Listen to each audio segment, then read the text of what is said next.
Jean-Marie, I had seen your book, the maquette of your book once, and I was very impressed. I found it was a masterpiece, filled up with so many pictures from various moments, from various styles, and you succeed in having a unity, make a book as a total oeuvre, or nearly an encyclopedic, visual encyclopedic of everything you have done, of stock. Do you consider yourself as a poet, or? Poet. I love poetry, but I'm probably better at making it visual than working with visual arts than with literature. But yes. How many pictures is it in this book? In the book, yeah. Well, I made a book that is about 28 centimeters in height by 30 centimeters in width, and it's a nice format, like a coffee table book, where I wanted to explain my evolution as an artist, as a visual artist. So I start with like I wanted to come back all the way to the roots with family pictures. I try to mix the intimacy with my profession. So I have a game of ping pong between intimate pictures and other types of projects that are more constructed, where I put also this poetry. Poetry in very trivial moments that I find and capture, and the other ones that are more constructed, usually night pictures, where I like to have my fantasy working, and I stage these moments. So it's a mix between captured moments, a bit, or sometimes arranged as well, and this mise en scène, usually at night, where I take a space, I take a model, and I put the lights, and I mix with the ambient light, and I try to create an atmosphere, and often I try to introduce some poetry. Every picture we can say is good, so you can take one picture is good, they are all great photos, but then every photo is a double page with another photo, so yes. So you have to couple them as like couples? Yes, I try to put very different pictures, often different pictures, taken in different contexts, and create a dialogue between them. Create a clash, or create a harmony, create like a dichotomy between a dialectic between the pictures. So you have one in front of one, so you have a correspondence. Plus, you need a kind of chronologic. Yes. I mean, page one has to follow page two. There is a streaming. There is a scenario, a visual scenario. Yes, there is. It's a big flow of images. I didn't want to work on a very strict theme, because I've seen many books that have a very simple theme. Beautiful books, by the way. I might also come through this step. But in this case, I really wanted to take distance from this simple book concept with only one theme and one style. I really wanted to mix as many styles as possible through the different experimentation. I wanted to mix as many styles as possible. It's also due to my different journeys through different cultures and countries.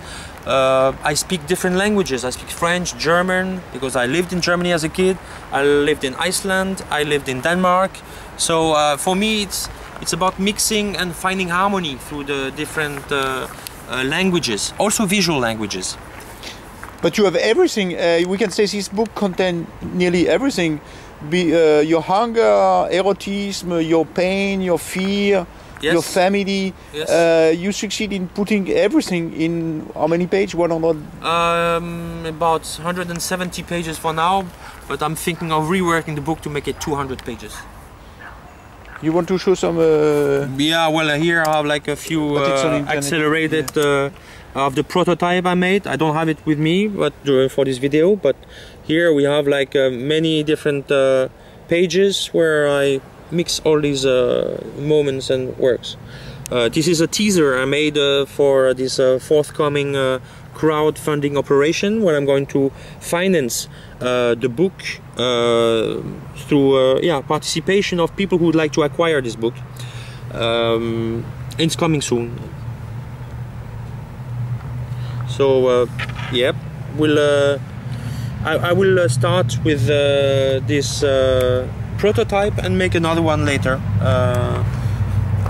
That's the goal for now. The next project is book, and probably make more video installations, and yeah. But do you use, when you do these photos, you don't use text, you just go by intuition? It's you are very concentrated, you are in a kind of moment of you are extremely concentrated because you have to have a memory of everything. Basically, you are nearly like the people that are going to die, that can see everything in a very short time. You need this vision of everything to be able to do Yes. this book. Well, it was quite a long process. I spent 1 year on the selection of the pictures. I started with 80,000, came down to 1,500 that I printed as a small puzzle. And then I played with my pictures. It's also about it's a lot about playing in art, and then to reach some more serious purposes. But as a visual artist, you have to experiment. So I was moving my pictures, my 1,500 pictures, into groups, and then I mixed them voluntarily, also with a chronological flow through them, to have this giant flow of images without text, because I see that the literature always comes and grabs the visual arts as if it has to justify often the concept of them, but I wanted to put the text in the end. I put, of course, some text, but instead of putting them in the beginning like many photo books, I put them in the end. I really want the people to access directly to the pictures.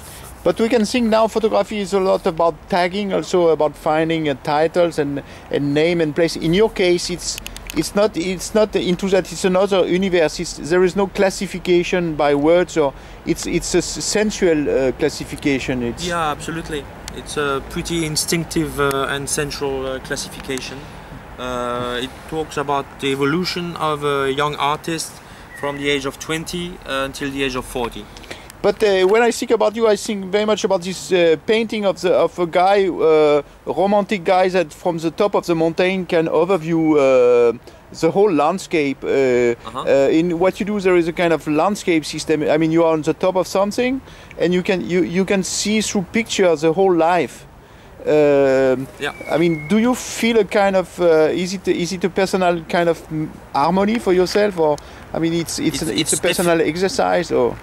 Yes, it's definitely a personal exercise. When you reach the age of 40, you want to have a look back. It's it's also like an exercise of retrospective. It's also a retrospective exercise for me to look back and to sum up what I've been doing, and learn my strengths and my weaknesses to go on in more intense ways where I've been starting and experimenting. The word retrospective actually seems to be the right one, and that's what we are trying to do now as well. But this is an ongoing retrospective, because you go in and out, taking some picture out, some picture in. You are kind of polishing the whole thing all the time, adding new feelings. So yeah, it's a never-ending process, of course. Yeah. How do you feel with that? You would like to end it, or? No, it's part of your process. It's part of the process, I think. Yeah. But at some point you need to stop and finish this project to start a new one.